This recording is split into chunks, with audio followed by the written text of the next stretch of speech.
એ નાસ્તો કરી લીધો એ બધા આવો હોય ભાઈ, અને પાણી આવો જો ભાઈ. આપણે જો ઓલું નથી કરતો પણ આપણે નાનુભાઈ તમારા ગામના મંત્રી જે કઈ યોજનાઓ ભારતી લાયા છે એ મને ખબર છે. એની અંદર વિચાર કરી લેજો. જે ભારતીય જનતાએ પુલ બનાવ્યા એવા પુલ કોઈ સરકારે નથી બનાવ્યા. મામાના ઘરે જતા હોય તો માસીના ઘરે વ્યાજ આવી એટલા પુલ સુરતની અંદર છે ભાઈ.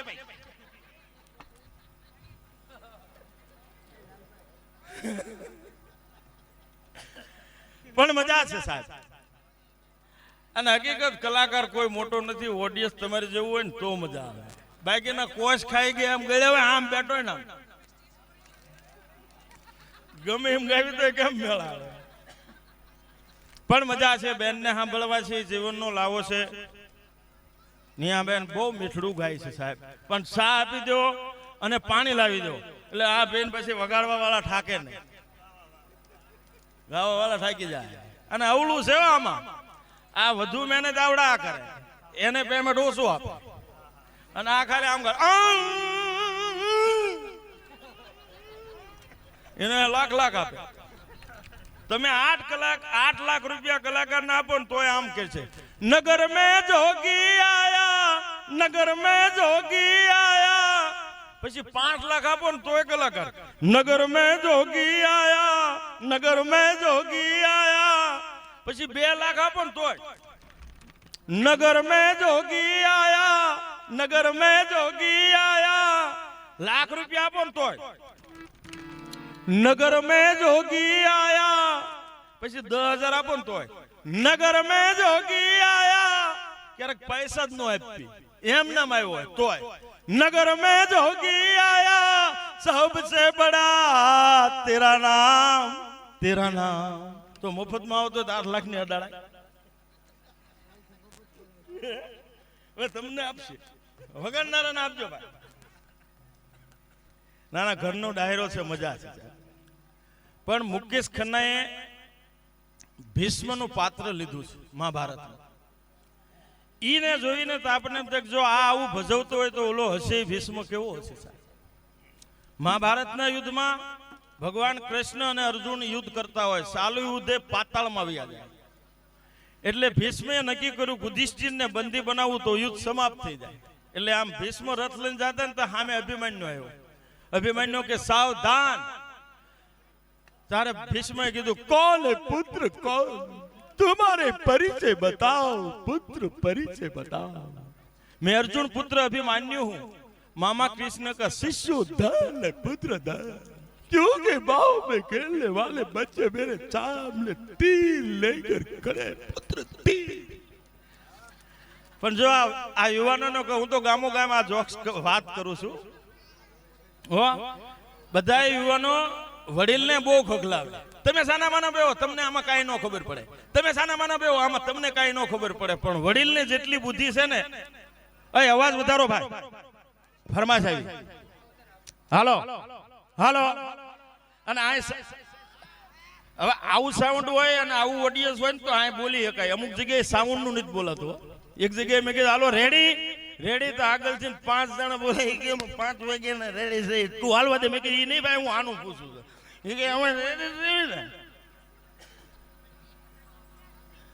એટલે વડીલોને બહુ ખોખલાવે. પણ આ વાત સાંભળ્યા પછી યાદ રાખજો, વડીલને જેટલી બુદ્ધિ છે ને એટલી મારે ને તમારે નથી ચાલતી. ઈ છતાંય વડીલની બુદ્ધિ જોઈ હોય ને તો તમારે ઢાકણી આવવું પડે. મારા ગામ અમારા વડીલ 35-40 બેઠા જ હોય, એમાં એક કૂટર લઈને આવ્યો.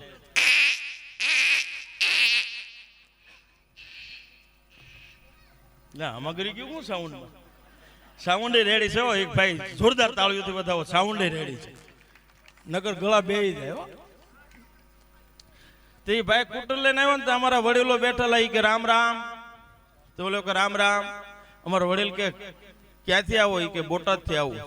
ક્યાં જાવું? કે જાવું કાંઈ નથી, હું વીમા કંપની વાળો છું. જો તમે ગુજરી જાઓ તો 1 લાખ રૂપિયા મળે. નો કરે નારાયણ અને તમારા પત્ની એટલે ધર્મ પત્ની ઈ ગુજરી જાય તો 2 લાખ મળે. અને એવી ઘટના ઘટે આખું ઘર મરી જાવ તો તમારા સગાવાલાને 5 લાખ રૂપિયા મળે એટલું વીમા વાળો બોલ્યો ને તો અમારા ગામના દાદાએ 4 ભાઈ હળગાવી. હે ભાઈ એવી કેમ નથી તમે વીમા વાળા મરી જાવ ને અમને મળે? અમારે તો એમાં રસ છે. પછી વીમા વાળો ગામમાં ન ગયો સીધો બોટાદ ભેગો થઈ ગયો. હજી બોટાદ ઘુમરા મારતો ને એને બીજો વીમા વાળો એની કેમ અલગ. એ કે ભાઈ ઢાકણીએ ગયો તો સધર ગામ છે 7 સભ્ય કર્યા તે બીજી દી ઈ કુટલ લઈને તો વડીલો તો બેઠેલા ઈ કે રામ રામ. ઓલો કે રામ રામ. ક્યાંથી આવો? ઈ કે વીમા કંપનીમાંથી આવું છું. જો આ ઉતારો તો આ ફાયદો અને આ ઉતારો તો આ ફાયદો અને આ ઉતારો તો આ ફાયદો. અડધી કલાક વીમા વાળો બોલ્યો ને ત્યાં એક દાદાએ હળગાવી. મારે તો મોજો ઉતરાવો છે. આવા તો ઘણા આવતા હોય. એક તો બિયારણ વાળો આવ્યો તોય વડીલો બેઠેલા કપાસિયાની 3-4 ગોળીઓ લઈને આવેલો નાની નાની. ઈ કે રામ રામ. અમારા વડીલ કે રામ રામ.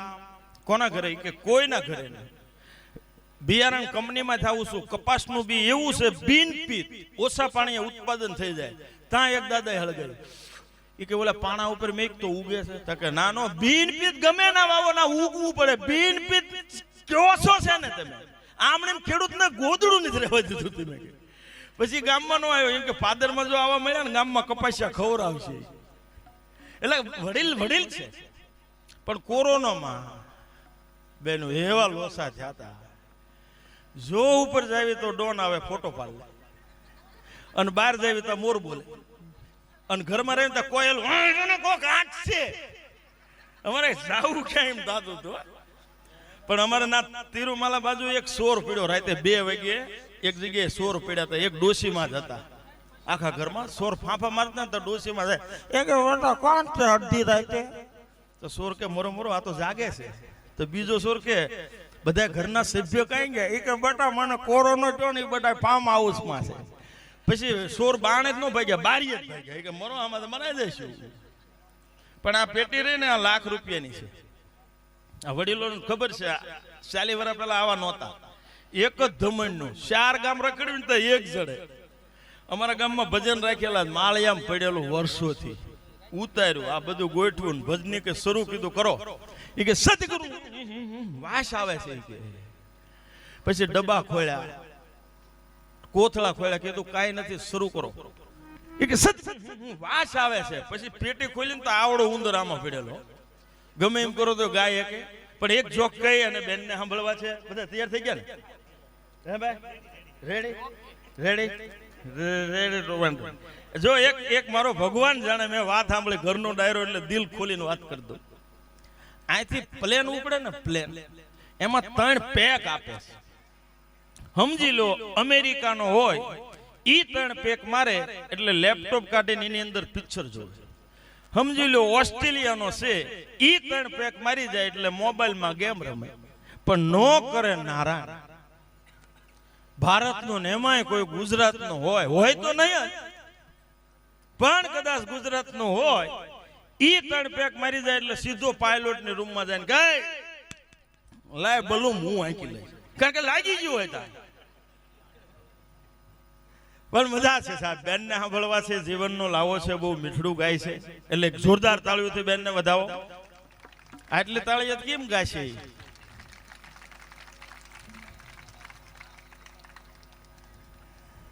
હારું સસરું તરત લેવા જાય.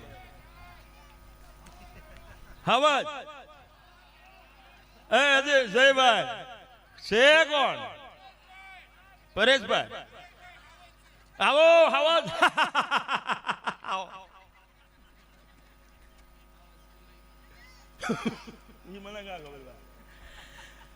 એક છેલ્લી જોક્સ.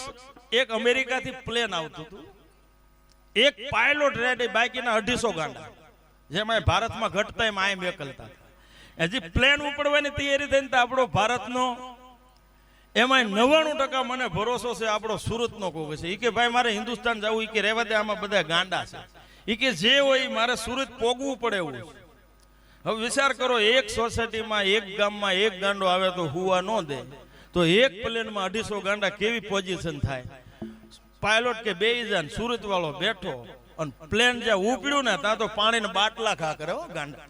આ સીટમાંથી ઓલી સીટમાં એક ગાંડો તો આમ બેઠેલો.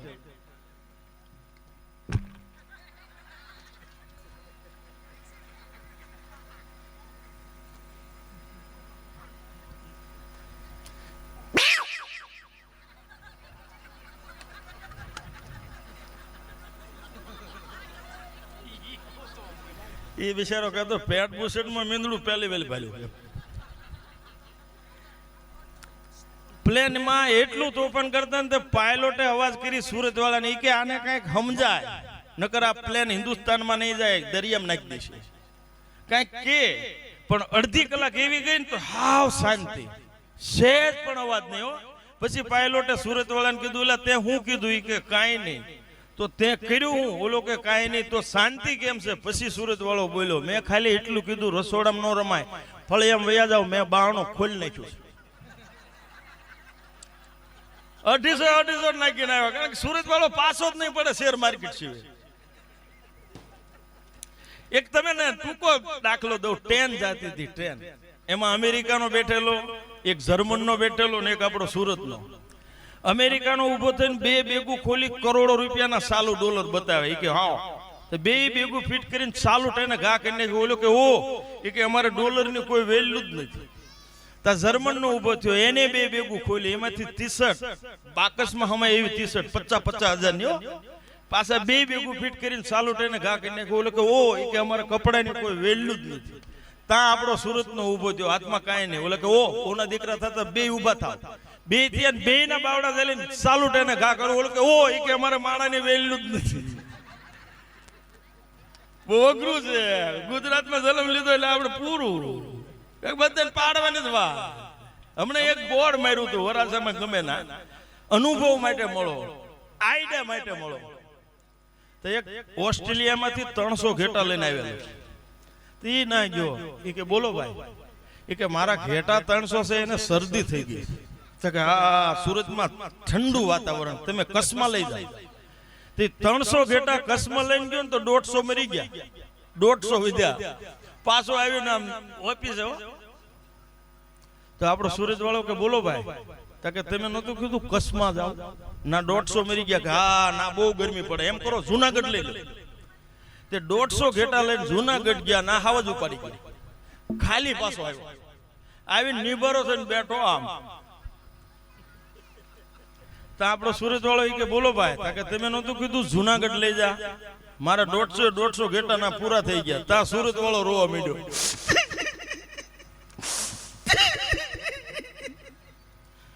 ઓલો ઘેટા વાળો કે તમે કેમ રોવો છો? કે હું એટલે રોવું છું, હજી મારી પાસે આઈડિયા છે, પણ તારી પાસે માલ ખૂટી ગયો ને. આવી વાતો તો હવાર સુધી નાલ છે, પણ નિયાબેન કુંભાણીને સાંભળવા જીવનનો લાવો છે. જોરદાર તાળીઓથી બતાવો. હે હાકુ તો બળદ ગાડું છે. હકીકત છે.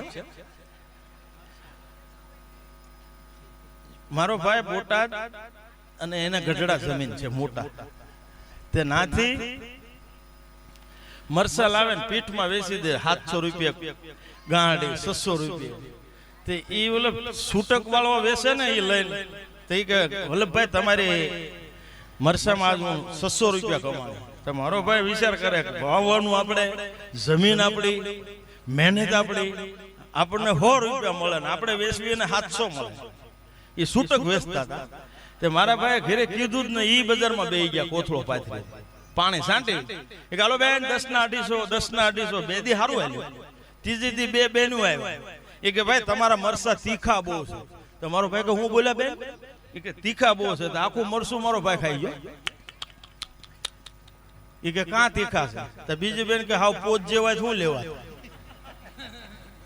એમ કરીને આમ બેનું ગઈ ને મારો ભાઈ ગલ્લાને કહે પેંડો લાય, તો પેંડો લાય. એડવર્ટાઈઝમાં ખાઈ ગયો. પછી ઘરે આવ્યો. એમાં બધા કોમેડી છે. તો બીજો ભાઈ ને કે આજ આવું થયું. તો કે હવે જે થયું હવે તને દવાને એગ્રો ન કરી દેવાય, નહીં તું ટ્રાય કરતો મેં તને જ વિધવી ને. પણ બહુ અઘરું છે. પણ જો મારા ભાઈ મોટા છે, એની હગાઈ નથી, રામાપીરના ભગત છે. બહુ રામાપીરનું આખ્યાન રમે, ભગત જ એટલે લગ્ન જ નથી કર્યા, પણ એ પઢિયાર બનતો. અને તમે ગમે એ ગામનું આખ્યાન જોઈજો, પઢિયાર જે બને ને ઝેરી જેટલો હોય. મારો ભાઈ એટલો ઝેરી, કારણ કે ભાભી ખીજાય એવું હતું નહીં. પણ આવીને આમ જ કરે, હાથથી હલાલ કરું, પગથી પતાળ તોડું, સિંહનો શિકાર કરું, વેરીનો વધ કાઢું, કોણ કે હું પિંગલગઢનો રાજા પઢિયાર એમ કરી ખુરશી બેસી. એ કે પ્રધાન વગરનું રાજ સુનું લાગે છે, તો પ્રધાન આવે, જી મહારાજા અત્યારે મારું શું કામ પડ્યું? પ્રધાનજી આપણું રાજ કઈ રીતે ચાલે? બે જ જણા હોય, હળવું બોલે ન હાલે, એમાંય ખીજાતો. તે પ્રધાન એવું કે મહારાજ શાંતિથી રાજ હાલે છે, તો ડેલીએ બે, બહારનો વ્યક્તિ અંદર નો આવવો પડે ને અંદરનો વ્યક્તિ બહાર નો જવો પડે. પ્રધાન કે શાંત થાવ મહારાજ, હું બહાર બેઠો છું.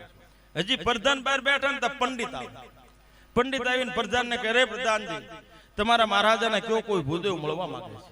તે પ્રધાન આવીને સીધો મારા ભાઈને કહે, મહારાજાને નમસ્તે, કોઈ ભૂદેવ આપણને મળવા માંગે, એને ખુશી થી આવવા દો, એમ ન કહેવાય એને આવવા દો, એમાંય ખીજાણો. તો એ પંડિત આવીને મારા ભાઈને કે નમસ્તે, પોકણગઢ થી આવું છું, અજમલની દીકરી સગુણોના વિવિશાલ માટે આપને કોઈ કુંવર હોય તો કયો. તો મારો ભાઈ ખુરશીથી ઊભો થઈ ગયો, કુંવર તો છે હે અજમલ, પણ અજમલ સાથે 20 વર્ષથી વેર ચાલે છે. આ માંગુ સ્વીકારવામાં નહીં આવે, જે માર્ગે આવે એ માર્ગે ચાલ્યા જાવ. પંડિત ધરુજી ગયા કે આટલો બધો ઝેરી છે.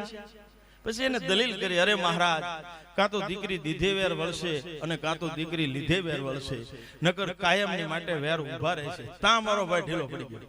પ્રધાનજી હાલના હાલ સતીને બોલાવો, હવે ઘટના જોજો. રોજ અમારા ગામનો સતી થતો એને તાવ આવેલો, એ રમત નતો આવ્યો. પછી બોટાદ નો લાવ્યા, અમિતાભ બચ્ચન જેટલો ઊંચો ના ટીરિયા જેટલો કાળો, આપણે કોલસો છે ભાઈ છે. મારા ભાઈને ખબર એને સતી કોણ છે. એ આવીને સીધો પગે લાગ્યો, સ્વામીને પ્રણામ, અત્યારે મારું શું કામ પડ્યું? મારો ભાઈ કે હાલો બધા મંદિર ઉપર. કોકને એમ કે રસિકલાલ ભૂલી ગયો છે. એ કે શું છે? એ કે મગન કાં છે મેન? કે આ બોદર કાં? એ મગન મારે વગર સતી હાલ છે, આ સતી નહીં હાલે. આખેલ માં આવો આપો છો.